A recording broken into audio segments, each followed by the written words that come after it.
যেহেতু আপুনি ইয়াত অভিনয় কৰি আছে আৰু আমি দৃশ্য গ্ৰহণ কৰি থকা মুহূৰ্ততে আপোনাক এই মুহূৰ্তত পাইছোঁ, কেনেকুৱা লাগিছে প্ৰডাকশ্যনৰ লগত কাম কৰি আৰু কি ক'ব?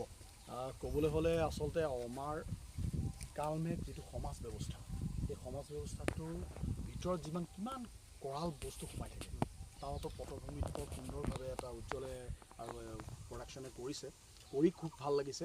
আৰু আমি বিচাৰোঁ আচলতে সমাজখন শুদ্ধ হওক, সচেতন হওক, আৰু আমাৰ যিটো মহিলাৰ সবলীকৰণ বুলি কৈ থাকে ন, মহিলাগৰাকীক যদি সন্মানেই নিদিয়ে তাৰ কি অৰ্থ থাকিব পাৰে, তাৰ পটভূমিত কৰি থকা বৰ ভাল লাগিছে কৰি। আৰু আমাৰ গোটেই সোপা একেলগে আৰু বৰ সুন্দৰ এটা কাম কৰিছোঁ, ভাল লাগিছে। আৰু বিশেষকৈ মানে স্ক্ৰিপ্টটো বৰ জোৰদাৰ। বাকী অসমৰ ৰাইজে আৰু আপোনাৰ সবে যদি আঁকোৱালি লয়, তাতকৈ আমাৰ আৰু সুখৰ আনন্দৰ একো কথাই থাকিব নোৱাৰে। দৰ্শকে যে আপোনাক বহুবাৰ ব্যক্তিক্ৰমৰ ওপৰত দেখা পাইছে, এইবাৰ কি ওপৰত দেখা পাব? একেটাই চব পুলিচৰ ওপৰতে, পুলিচৰ CBI কেৰেক্টাৰ এটা কৰিছোঁ আৰু SIT টিম এটা কৰিছোঁ। আৰু SIT টিমেনো কি কৰে, আৰু এই SIT শব্দটো খুব সমাজত চলি আছে ন এতিয়া, SIT কিন্তু এইবাৰ কিন্তু শুদ্ধ ৰূপত প্ৰকাশ পাব এইখন চিনেমাৰ যোগেদি। Okay, thank you. আহিছোঁ বৈ আহা।